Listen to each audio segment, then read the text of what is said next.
ఎక్కువ మధ్యకాలం పెరిగిందని ఏంటి ఎలా అధిగమించాలి? ఆల్రెడీ టీడీపీ ఒక్క నిమిషం రామారావు గారు ఒక్క నిమిషం ఇప్పుడు ఆల్రెడీ టీడీపీ ప్రభుత్వం నాన్ డిఏపీ నానో యూరియా దీనికి సంబంధించినవి కూడా వాడితే దానివల్ల ఉపయోగాలు ఉంటాయని చెప్పుకుంటూ వస్తారు. దాని మీద రైతులపై ఎంతవరకు అవగాహన వస్తుంది అనుకోవచ్చు?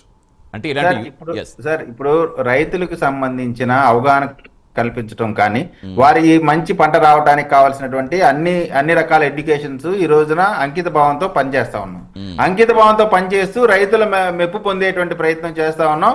వాస్తవంగా ప్రపంచ స్థాయిగా ఉన్నటువంటి పరిస్థితులు, యుద్ధాలకు సంబంధించి కొంత ఇబ్బంది ఉన్నప్పటికీ కూడా ఆ ఇబ్బందిని అధిగమించి గత 5 సంవత్సరాల పరిపాలనలో జగన్మోహన్ రెడ్డి గారు ఎంత దిగుమతి చేసుకున్నారో దానికంటే 1,00,000 టన్నులు అధికంగా దిగుమతి చేసుకొని ఈ రోజున అందరికి రైతులకు అందుబాటులోకి తీసుకొస్తా ఉన్నాం.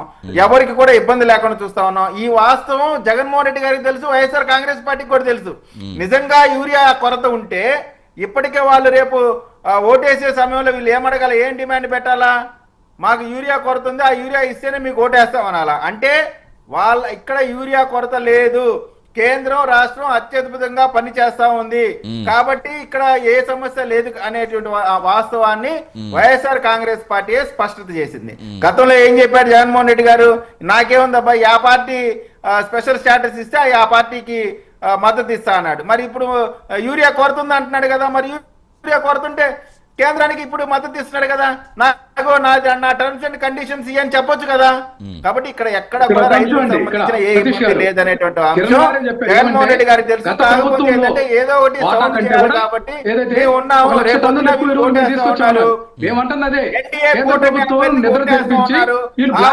బయటపడితే ప్రజల్లో పలసన అవుతాం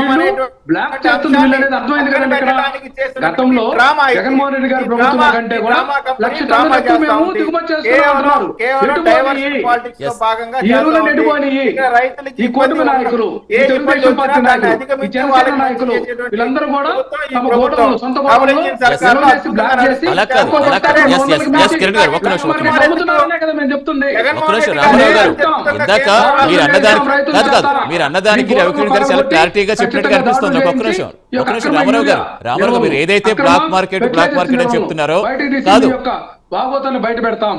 మీరు పోలీసు వ్యవస్థ ద్వారా దీన్ని మసిబూసి మారేడుకాయలాగా మీరు అది వైసీపీ వైపు అలా కాదు రామారావు గారు మీరు చెప్తుంది అదే బ్లాక్ మార్కెట్ గురించి అంటారు. ఆయన చెప్పింది, రవికిరణ్ గారు చెప్పింది అదే. బ్లాక్ నిజంగానే జరిగింది కాబట్టి దాన్ని నిజాలు లిగ్గు తేల్చే పనిలో ఉన్నారు. కృష్ణా జిల్లాలో జరిగిందని పట్టుకున్నారని చెప్తున్నారు. అది ఎవరు నిజాలు లిగ్గు తేలుస్తా ఉంటున్నారు. నిజంగా మీకు తెలిస్తే పేర్లతో సహా బయట పెట్టి వీళ్ళు చేశారని మనుషులు పెట్టి ఆధారాలు చూపిస్తే దానికి ఐడెంటిటీ ఉంటుంది కదా, ప్రూఫ్ ఉంటుంది కదా అని అడుగుతున్నారు. ఒకటేనండి, ఉదాహరణకు కృష్ణా జిల్లాలో పట్టించాము, కానీ అక్కడ రాత్రే దానికి సంబంధించినటువంటి ప్రభుత్వంలో పెద్దలు కలుగు చేసుకొని ఇది ఎక్కడ బ్లోఅవుట్ అయితే దాని వెనక ఉన్నటువంటి కూటమి ప్రభుత్వంలో ఉన్నటువంటి నాయకుల పేర్లు బయటకు వస్తాయనేటువంటి దాని మీద రాత్రి ఆ లారీల్ని మళ్ళా పంపించి వేశారు. అట్లాగే చాలా చోట్ల పట్టుకున్నటువంటి ఈ యొక్క ఎరువుల యొక్క బ్లాక్ మార్కెటింగ్ కేసులన్నింటినీ కూడా మాఫీ చేయడానికి ఎమ్మెల్యేలు మంత్రులు ప్రయత్నం చేస్తుంటే మేము సామాన్యులమైనటువంటి వాళ్ళము రైతుల పక్షాన పోరాడుతా ఉంటే రైతులు ఇదంతా గమనిస్తున్నారు. మాకు రైతాంగానికి యూరియా కొరత అనేది వినియోగం నానాటికి పెరుగుతుంది కాబట్టి కొరత వచ్చే అవకాశం ఉందని చెప్తున్నారు కదా. కొరత అధిగమించాలంటే ఎలాంటి యాక్షన్ తీసుకోవాలి దాని మీద ఏమైనా మాట్లాడండి. బ్లాక్ మార్కెటింగ్ అండి, ఇప్పుడు బ్లాక్ మార్కెటింగ్ రామారావు గారు వస్తారు. ఏర్పాటు చేయాలి అగ్రికల్చర్ రామారావు గారు ఏదైతే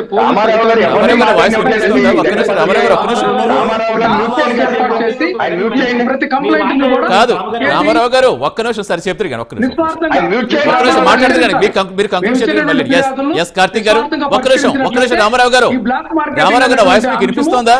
రామారావు గారు ఒక్క నిమిషం ఆగండి, ఒక్క నిమిషం. కార్తీక్ గారు మీరు కంక్లూడ్ చేయండి. నేను ఇందాక నుంచి చెప్తున్నా అండి, యూరియా కొరత అంత క్రియేట్ అయిన మాట వాస్తవం. దానికి కారణం ఏంది అంటే వచ్చేటువంటి దానికి కూడా ఇప్పుడే పోటీ పడతాం. ఇప్పుడు ఇందాక రవికిరణ్ గారు చెప్పినట్టు ఒక వస్తువు ఇది దొరకదు అనుకుంటే ఇమీడియట్ గా కొన్ని ఇంట్లో పెట్టుకోవాలి అనుకుంటారు కదా, ఆ పద్ధతిలో రైతులు కొంత ఇప్పుడే యూరియా కావాలి లేకపోతే యూరియా దొరకదు అనేటువంటి భయంలోకి వెళ్ళటం వల్ల యూరియా కొరత క్రియేట్ అయింది. ఇప్పటికిప్పుడు ఈ పంటకి ఈ పద్ధతిలో వేయాల్సినటువంటి అంటే ఈ టైంకి వేయాల్సినటువంటి యూరియాకి కొరత లేదు అనేటువంటిది నాకున్నటువంటి ప్రగాఢమైన సమాచారం. నేను ఒక రైతు బిడ్డగా చెప్తున్నాను. ఎగ్జాంపుల్ మా నాన్న కూడా నెక్స్ట్ యూరియా దొరకదేమనే కారణంతో నెక్స్ట్ విడతలో వేయాల్సిన యూరియాను కూడా ఇప్పుడే తెచ్చి పెట్టుకోవాలనే ప్రయత్నం ఉన్నాడు. ఒక రైతు బిడ్డగా చెప్తున్నాను. కాబట్టి నేను మా నాన్న కూడా చెప్పాను, రైతులకు కూడా చెప్తున్నాను, వచ్చే విడత ఈ విడతకి అందరికీ దక్కాలి, 10 పంటకే వేయాలి.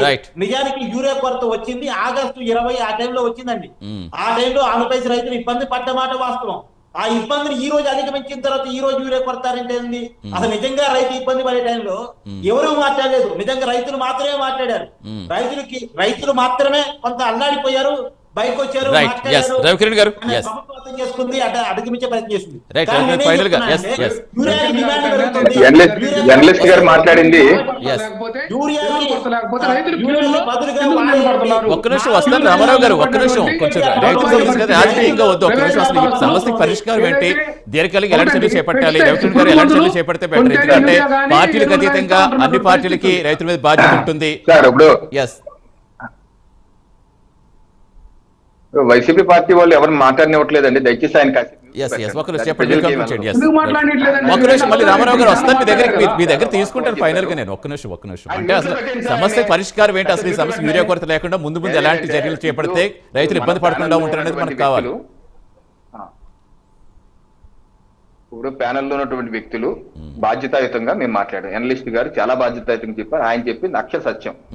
ఆగస్టు 20 ఆ టైంలో ఉన్న సమస్య మాట వాస్తవం. అలాగే జూలైలో కూడా గోదావరి జిల్లాలో సమస్య వచ్చింది. యూరియాకి అధిక ధరలు ఇక్కడ 100 రూపాయలు ఎక్కువ చేసి కూడా అమ్మారు. ఆ టైంలో నేను కలెక్టర్ గారికి ఫిర్యాదు చేశాను, రెక్టిఫై చేశాను.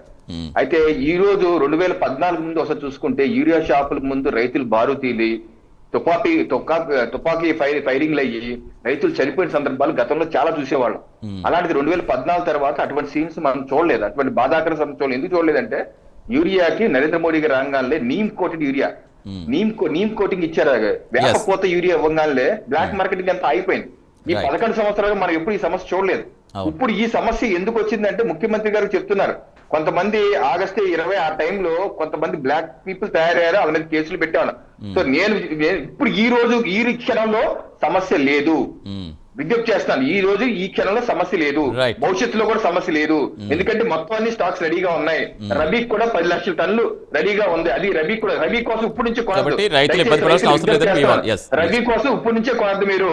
అయితే నేను విజ్ఞప్తి చేసేది మా ప్రభుత్వం మీ ఛానల్ ద్వారా, ఎవరైతే ఈ కృత్రిమ కొరతకు సృష్టించారో ఆ బ్లాక్ మార్కెటింగ్ వాళ్ళని తప్పనిసరిగా ముఖ్యమంత్రి గారు చెప్పారు కొంతమంది తయారయ్యారని, వాళ్ళని పట్టుకొని బెండు తీసి నడువు ఎరక్కొట్టాల్సిందే.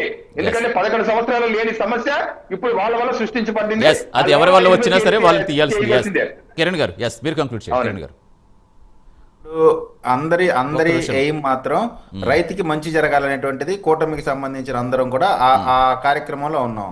కానీ వైఎస్ఆర్ కాంగ్రెస్ పార్టీ మాత్రం దౌర్భాగ్యమైన పరిస్థితిలో రైతుని అడ్డం పెట్టుకొని తద్వారా రాజకీయ లబ్ధి పొందుదామనేటువంటి ప్రయత్నం చేస్తున్నారు. కిరణ్ గారు మన సోదరుడు రవికిరణ్ చెప్పినట్టు రైతులు ఎవరు కూడా ఆందోళన చెందవద్దు. మీకు కావాల్సినటువంటి అన్ని సదుపాయాలు అన్ని సంబంధించి కానీ అన్ని ఎరువులకు సంబంధించి. రామారావు గారు, రేపు అన్నదాత పోరు కేవలం యూరియా గురించి అయినా రైతుల సమస్యలు అన్ని కలుపుతున్నారు ఏంటి అసలు? మీరు ఒక్క మాటలో చెప్పండి, అయిపోతుంది, సమయం అవుతుంది, ఫైల్ మీరు కంక్లూడ్ చేయాలి. ఈ రాష్ట్రంలో కూటమి ప్రభుత్వం వచ్చిన తర్వాత వ్యవసాయ రంగంలో తీవ్రమైనటువంటి నిర్లక్ష్యానికి వీళ్ళు ప్రభుత్వం పూనుకున్నది. కాదు మళ్ళీ మీరు అవన్నీ కాదు రామారావు గారు, రేపు అన్నదాత దేని గురించి అన్నదాత పోరు చేస్తున్నారనేది చెప్పండి ఒక ముక్కలో. అన్ని సమస్యల మీద ప్రజెంట్ ఉన్నటువంటి ఎరువుల కొరత మీద దృష్టి పెట్టి ఈ బ్లాక్ మార్కెటింగ్ చేస్తున్నటువంటి వ్యక్తులను బయటకు లాగుతాం.